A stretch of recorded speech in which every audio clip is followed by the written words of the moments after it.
Bien, vamos a meternos de lleno con un material que, la verdad, a primera vista parece una locura.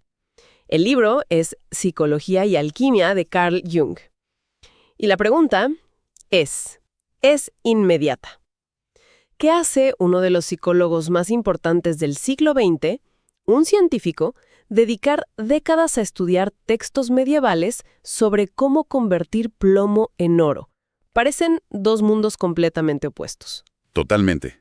Y esa es, creo, la clave para entender todo esto. Jung no buscaba una receta para fabricar oro. Claro. De hecho, se topó con la alquimia casi por accidente. Buscaba paralelos históricos para los símbolos tan extraños que sus pacientes producían en sueños y, bueno, lo que encontró lo dejó fascinado. ¿Y qué fue lo que encontró? Descubrió que la alquimia no era química primitiva, para nada. Era psicología proyectada. Desmenucemos esa idea. ¿Quieres decir que los alquimistas, ahí con sus hornos y sus matraces, en realidad estaban describiendo un proceso interno? Exacto, sin saberlo. Sin saberlo. Estaban proyectando el drama de la transformación de su propia psique en la materia con la que trabajaban. El objetivo real no era el oro físico, sino la creación de la lapis philosophorum, la piedra filosofal, que para Jung era el símbolo perfecto de la personalidad, unificada, completa. El viaje que él llamó el proceso de individuación. Entiendo. Y Jung habla de esto desde su práctica clínica, ¿no? Describe pacientes que, incluso después de superar sus neurosis, de ser normales, funcionales, sentían un vacío, como un impulso interno que los empujaba hacia algo más. No sabían qué, pero sentían que el trabajo no estaba terminado. Precisamente. Y ese impulso no depende de si tienes éxito o dinero.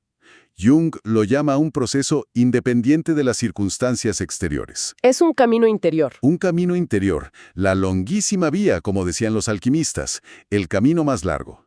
Y es de todo menos recto. Es un laberinto que te obliga a enfrentarte con todas las partes de ti. Sobre todo las que no queremos ver. Sobre todo las que llevas toda la vida intentando esconder bajo la alfombra. Ok, entonces la alquimia se convierte en una especie de mapa para ese laberinto. Pero Jung va más allá. La describe como una corriente subterránea que corría en oposición al cristianismo de la época. ¿Por qué es tan importante esa distinción? Es fundamental. Piensa en la perspectiva religiosa dominante de la época. Según la interpretación de Jung, el drama de la salvación y la condenación ocurría afuera. ¿Afuera? Sí.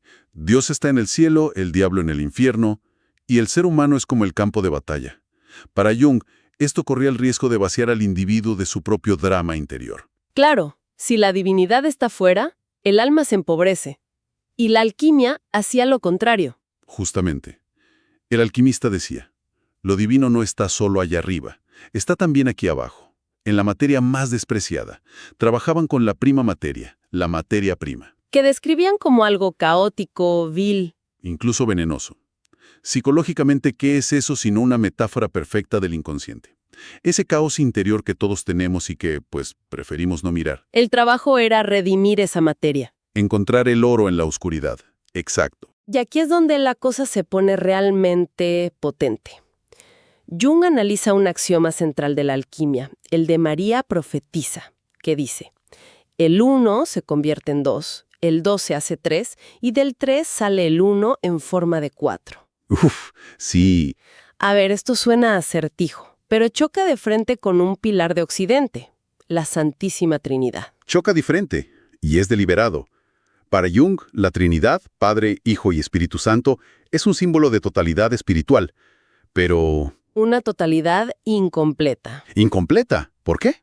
Es un 3, un número impar, marcadamente masculino. Es una fórmula celestial. Le falta algo. Le falta algo. ¿Y qué es ese cuarto elemento que la alquimia insiste en añadir? El cuarto elemento es todo lo que esa fórmula celestial dejó fuera. Es lo femenino, la tierra, el cuerpo, la materia y también la oscuridad, la duda, la imperfección. La sombra. El mal. El mal. La alquimia no buscaba una perfección que excluyera a su opuesto. Buscaba una totalidad que integrara la paradoja. Su meta no era un 3 divino, era una cuaternidad, un 4. Que uniera cielo y tierra. Espíritu y materia, bien y mal. Era una visión mucho más completa y, se podría decir, psicológicamente más honesta. Entiendo la teoría, es fascinante, pero suena increíblemente abstracto. ¿Hay alguna evidencia de que la psique de verdad funcione así? O sea, que genere estos símbolos por sí sola. Esa es la pregunta del millón, y es exactamente lo que Jung se propuso demostrar. La segunda mitad del libro es básicamente su prueba. ¿Y cómo lo prueba? Analiza una serie de más de 400 sueños de un paciente. Y lo crucial es esto. El paciente era un joven científico, muy racional, que no sabía absolutamente nada de alquimia. Ni de mitología. Nada. O sea, un sujeto de estudio perfecto.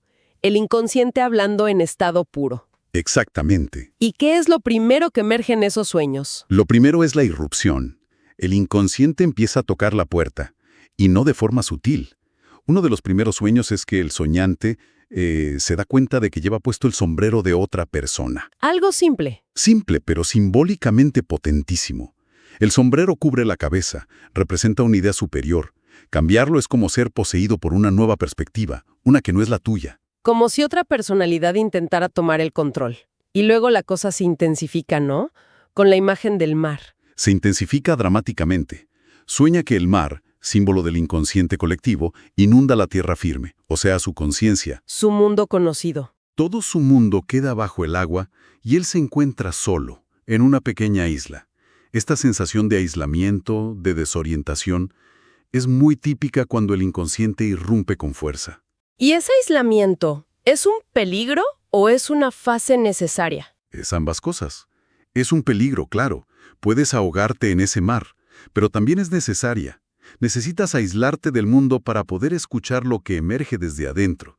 Y es justo ahí, en ese momento de máximo peligro, que el propio inconsciente ofrece la solución. Justo, la serpiente. La serpiente. En el siguiente sueño, una serpiente gigantesca traza un círculo a su alrededor, y él se queda inmóvil en el centro.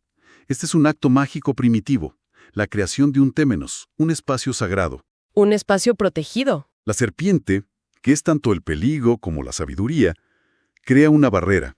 Es el inconsciente diciendo, ok, vamos a abrir las compuertas, pero voy a crear un contenedor para que no te destruyas en el proceso. Y esa es la primera aparición del mándala, el círculo mágico que se va a volver el símbolo central de toda la serie. Exacto. A partir de aquí el inconsciente empieza a explorar ese símbolo de totalidad, el nuevo centro de la personalidad que están haciendo. ¿Cómo lo explora? Por ejemplo, más adelante sueña con un reloj de péndulo colgado en el cosmos, pero es un reloj mágico. Las pesas nunca bajan, funciona eternamente. Un perpetuum móvil. Con un movimiento perpetuo. ¿Qué le está diciendo el sueño con eso? Le está mostrando la diferencia entre su yo normal, su ego, y este nuevo centro, el self. El yo cotidiano es mortal, se cansa, su tiempo se acaba. Este nuevo centro, el self, participa de lo intemporal. Tiene una energía que no se agota. Es un motor que funciona con otra lógica, una lógica distinta a la de la vida consciente. Y esto nos lleva a la cuadratura del círculo, uno de los símbolos alquímicos por excelencia. Sí, que aparece en un sueño potentísimo. Hay una plaza cuadrada y muchísimas personas dan vueltas en círculo dentro de ella. El sueño mismo está presentando el problema. ¿Cómo reconciliar el círculo, la unidad, con el cuadrado, la realidad terrenal? La multiplicidad, los 4 elementos, es el gran trabajo, el opus alquímico, presentado como una ceremonia colectiva.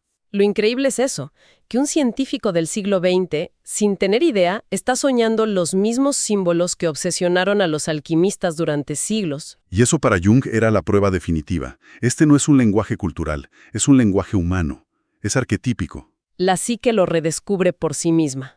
Exacto, porque es parte de nuestra estructura fundamental. Pero el sueño del cuadrado tiene un detalle central que es desconcertante. El sueño dice que el propósito de toda esa ceremonia es la reconstrucción del gibón. Ajá. Un momento. Reconstruir un mono en el centro de un espacio sagrado. Eso es increíblemente provocador. Suena a blasfemia. Y lo es, o casi. Es una imagen deliberadamente chocante para sacudir la conciencia del soñante. Piénsalo desde nuestra cultura, que nos enseña a aspirar a lo espiritual, a elevarnos sobre nuestra naturaleza animal. A ser ángeles. Y de repente el inconsciente le dice, no, te equivocas, el objetivo de todo este trabajo sagrado no es construir un altar a un Dios en el cielo, Es reconstruir al mono aquí en la Tierra. ¡Wow! Hay que procesar eso. Entonces, la individuación no es solo un camino de ascenso, sino también de descenso, de reconocer nuestra base animal. Es que no hay ascenso posible sin ese descenso. Jung diría que intentar alcanzar la espiritualidad negando tus instintos, tu cuerpo, tu sombra animal, es construir un rascacielos sin cimientos. Tarde o temprano se cae. La totalidad no se alcanza amputando una parte de ti, sino integrándola. El gibón, nuestro pariente evolutivo, simboliza esa naturaleza primitiva, instintiva, que la conciencia moderna tiende a despreciar. ¿Y este símbolo del mono tiene alguna conexión con la tradición alquímica? Porque suena muy moderno, muy darwiniano. Aquí es donde la genialidad de Jung para encontrar conexiones es asombrosa. Conecta al mono con el antiguo dios egipcio Tot. ¿El dios de la sabiduría? Exacto, que a menudo era representado por un babuino. Y este Tot, babuino egipcio, evolucionó hasta convertirse en el Hermes de los griegos y, finalmente, en el Mercurio de los alquimistas. En el Mercurio de los alquimistas. La figura central y la más paradójica. ¿Paradójica en qué sentido? Mercurio era todo y su contrario. Era el espíritu más elevado y la materia más baja. Era el dios de la revelación y la verdad, pero también era un trickster, un duende tramposo. Un veneno y el elixir de la vida. Era el símbolo perfecto de la paradoja que yace en el corazón de la psique. Así que reconstruir al gibón significa aceptar e integrar esa dualidad mercurial que todos llevamos dentro. Aceptar que dentro de nosotros conviven el sabio y el animal, el dios y el tramposo. Y la meta no es que uno derrote al otro, sino que aprendan a bailar juntos en el centro del mandala. Exacto. Ok, el viaje se vuelve cada vez más profundo. Tenemos la irrupción, el espacio seguro, la revelación de que hay que integrar lo animal. ¿Cómo culmina este proceso en los sueños? Culmina en una serie de sueños de transformación que son casi como un ritual. En uno de los más importantes, el soñante está de nuevo en este espacio cuadrangular, pero ahora el objetivo es transformar animales en seres humanos. Suena a un laboratorio alquímico onírico. Totalmente. Y en un momento, el soñante tiene que dejarse morder por diferentes animales. ¿Dejarse morder? Sí, y esto es clave. Ya no huye de los instintos, se deja morder por ellos, los enfrenta, permite que su energía lo toque sin ser destruido. Es un acto de valentía y aceptación enorme. Y ese enfrentamiento es lo que permite la transformación. Es el catalizador. Después de esto, entra en contacto con un reptil sagrado, otro símbolo de renovación, y este contacto provoca la transformación final, una masa informe, la prima materia caótica. Se convierte en una cabeza humana transfigurada. No es una cabeza normal, irradia luz. Es el símbolo de una conciencia renovada. Y en medio de todo esto, una voz en el sueño declara algo increíble. Estos son los intentos de la creación. Sí. No dice de curación o de mejora personal, dice de la creación. ¿Qué nos dice eso sobre el objetivo final? Nos dice que la individuación no es simplemente un proceso de reparación personal. No se trata de arreglar un trauma o de volverse normal. Es algo más grande. Es un proceso cósmico. Es como si el universo, a través de la conciencia humana, continuara el trabajo de la creación.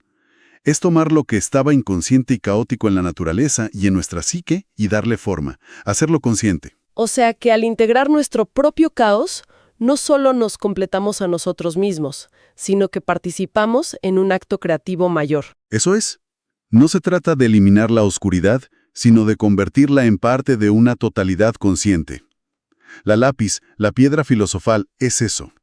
Esa personalidad unificada que es plenamente humana, con su gibón y su sabio, pero que al mismo tiempo trasciende lo personal. Entonces, cuando miramos la obra de Jung a través de la alquimia, lo que vemos es un mapa del alma, un lenguaje antiguo para describir el proceso psicológico más profundo que un ser humano puede experimentar.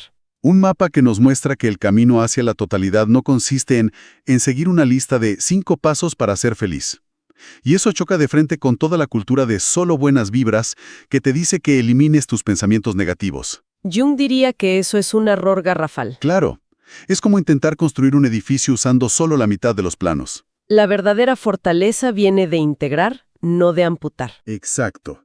Es un proceso que requiere un coraje inmenso. El coraje de apagar el ruido, Mirar de frente tu propio caos interior, tu prima materia, y no salir corriendo. Y la recompensa no es el oro vulgar. ¿No?